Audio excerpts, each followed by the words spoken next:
O segundo livro de Samuel, capítulo 1. Depois da morte de Saul, voltando Davi da derrota dos amalequitas, e estando já 2 dias em Ziclag, sucedeu ao 3º dia aparecer do arraial de Saul um homem, com as vestes rotas e terra sobre a cabeça. Em chegando ele a Davi, inclinou-se, lançando-se em terra. Perguntou-lhe Davi: "De onde vens?" Ele respondeu: "Fugi do arraial de Israel." Disse-lhe Davi: "Como foi lá isso? Conta-mo." Ele lhe respondeu: "O povo fugiu da batalha, e muitos caíram e morreram, bem como Saul e Jonatas, seu filho." Disse Davi ao moço que lhe dava as novas: "Como sabes tu que Saul e Jonatas, seu filho, são mortos?"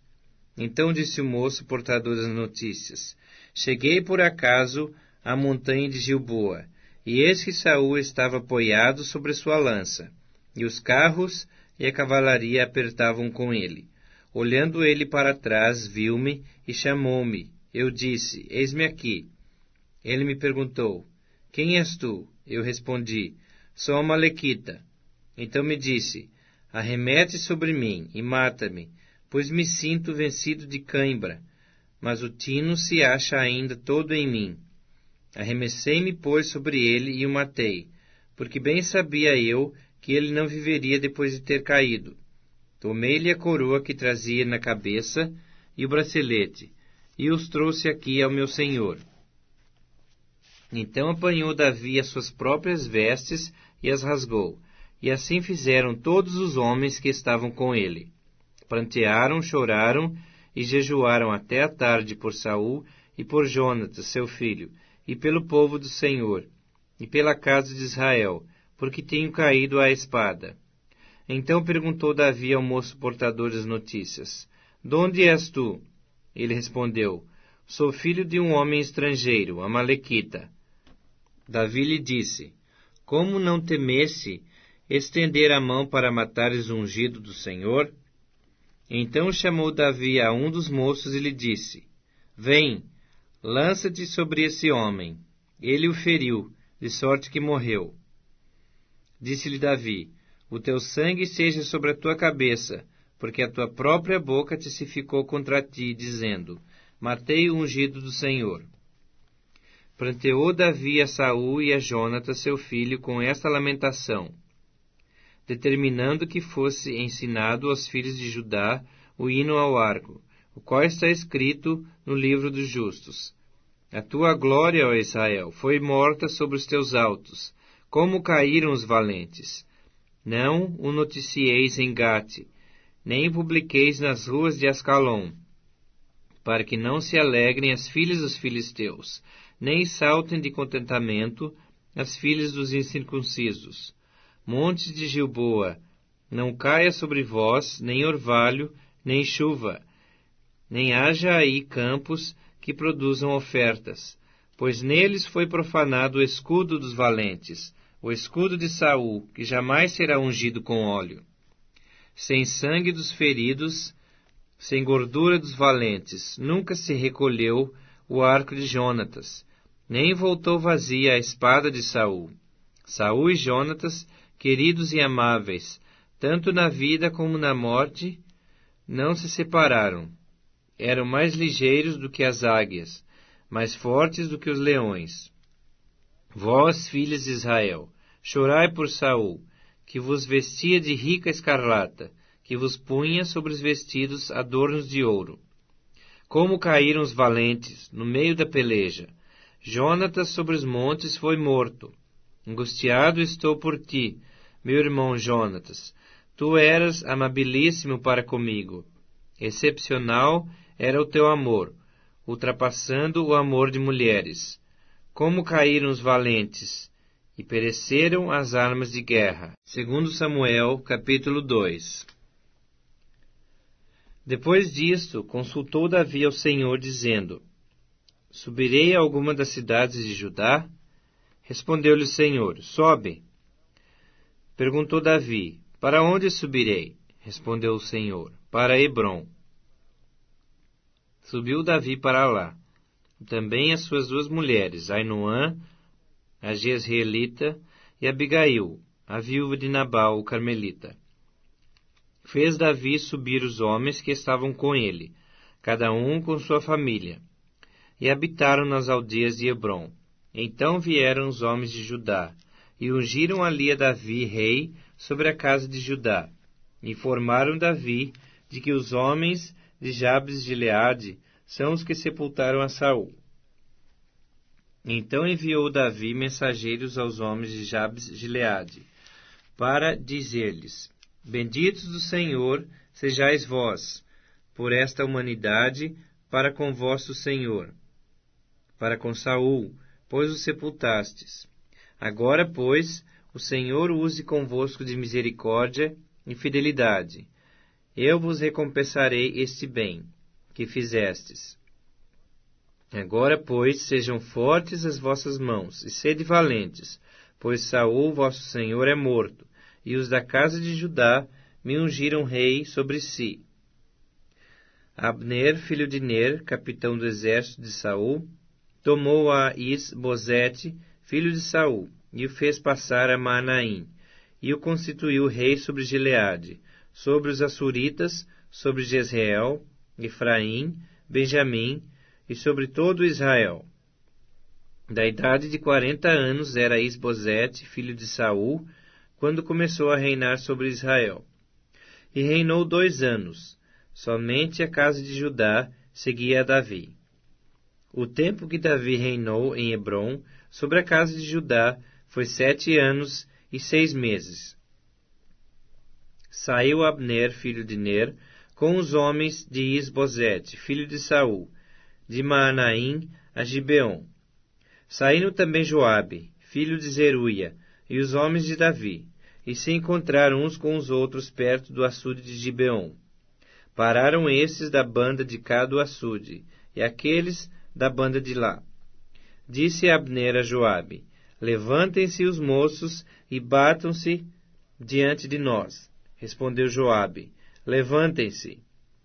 Então se levantaram e avançaram em igual número, 12 de Benjamim, da parte de Is-Bosete, filho de Saul, e 12 dos homens de Davi. Cada um lançou mão da cabeça do outro, meteu-lhe a espada no lado, e caíram juntamente, donde se chamou aquele lugar Campo das Espadas, que está junto a Gibeon.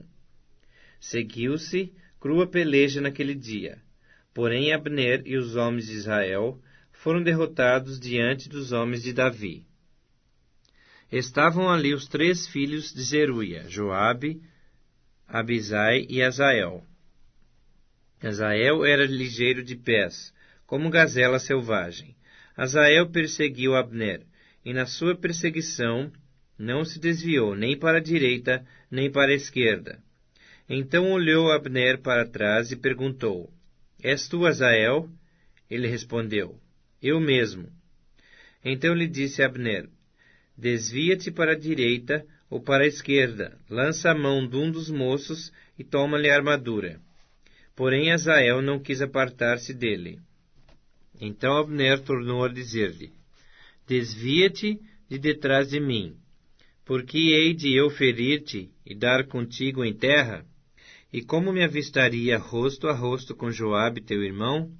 Porém, recusando ele desviar-se, Abner o feriu no abdômen com a extremidade inferior da lança, que lhe saiu por detrás. Azael caiu e morreu no mesmo lugar. Todos quantos chegavam no lugar em que Azael caíra e morrera, paravam. Porém Joabe e Abisai perseguiram Abner, e pôs-se o sol, quando chegaram eles ao outeiro de Amá, que está diante de Gia, junto ao caminho do deserto de Gibeon. Os filhos de Benjamim se ajuntaram atrás de Abner, e cerrados numa tropa, puseram-se no cume de um outeiro. Então Abner gritou a Joabe e disse: Consumirá a espada para sempre? Não sabes que serão amargas as suas consequências? Até quando te demorarás em ordenar ao povo que deixe de perseguir a seus irmãos?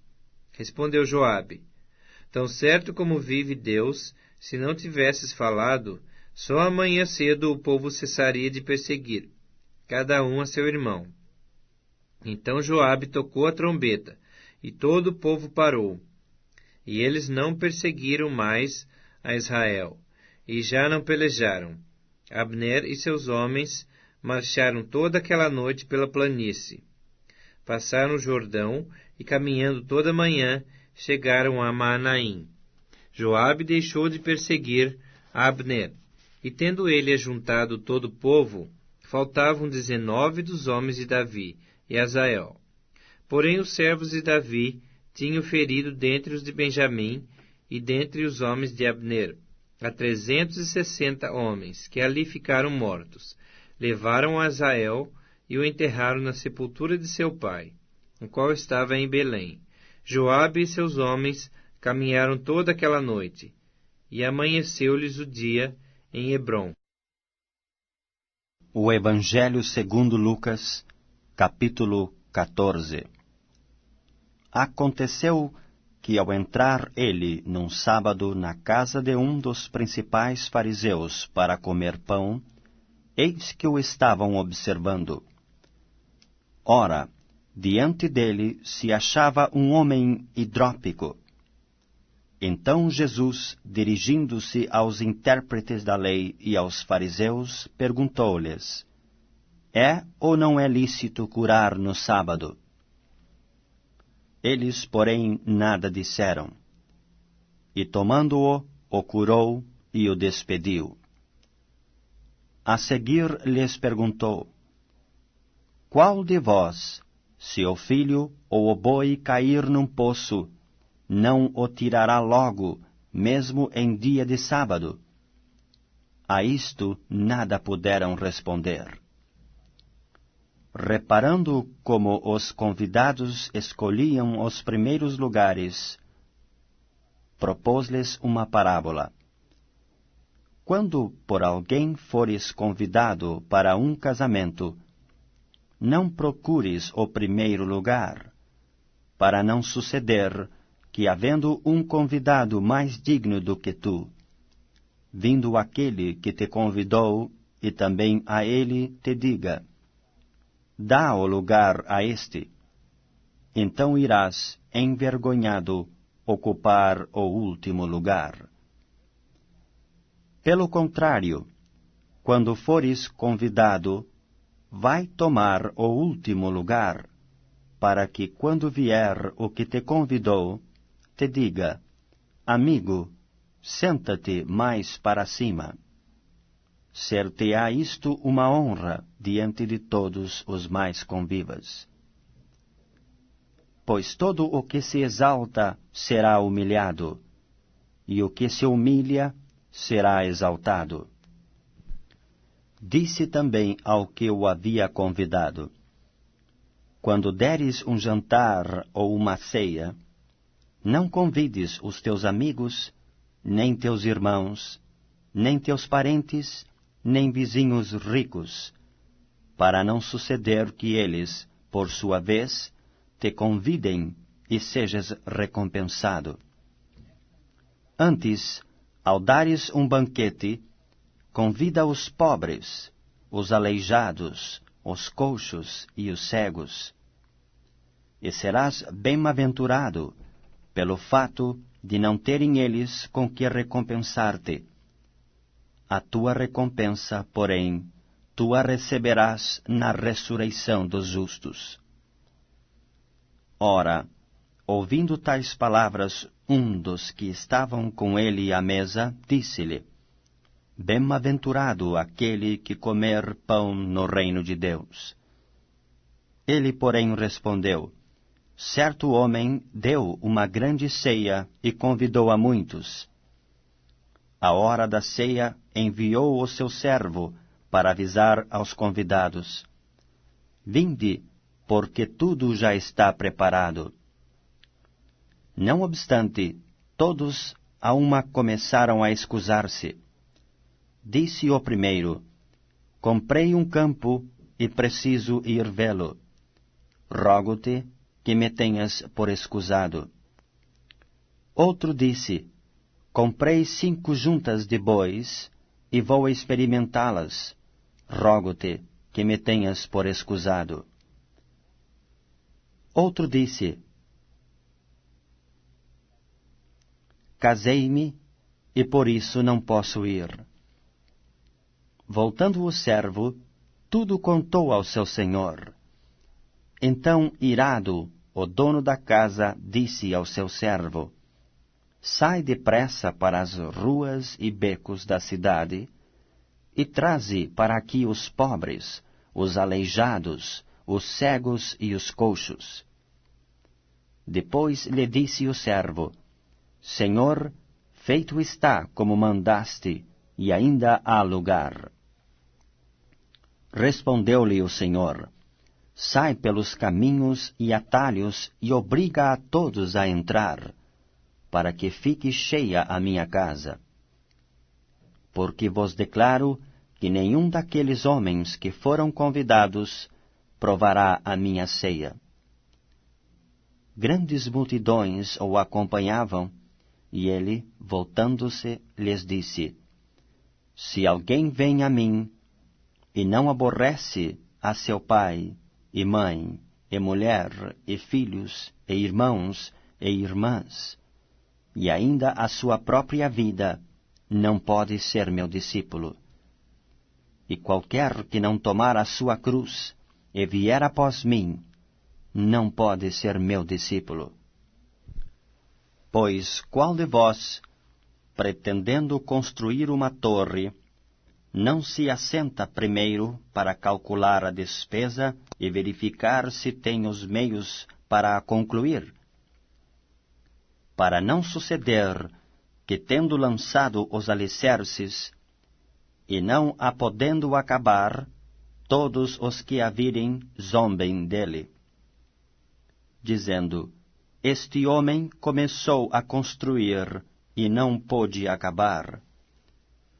Ou, qual é o rei que, indo para combater outro rei, não se assenta primeiro para calcular se com 10.000 homens poderá enfrentar o que vem contra ele com 20.000?